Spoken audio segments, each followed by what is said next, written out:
سلامونه نیکی هیلې د دې مهال سپورتي خبرونو ته په خیر راغلی.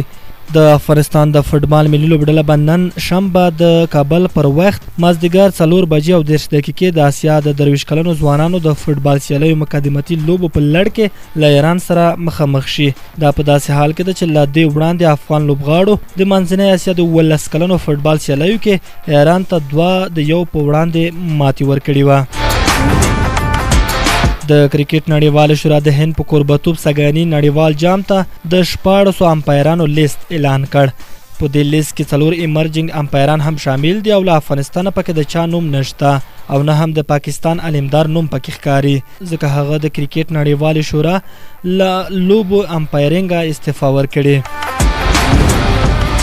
د آسیا کرکټ کونسل پریکړه له ځینو هیوادونو سره ظلم بلل شوی. د آسیا کرکټ کونسل پریکړه کړې که چیرته په روان آسیا جام کې د پاکستان او هندوستان ترمنځ لوبه کې باران وشو او په همدغه ورځ د لوبې امکان نه و، نو همدغه لوبه به بله ورځ ته وغځول شي، یعنی سبا ته به له همغه ځایه شروع کیږي.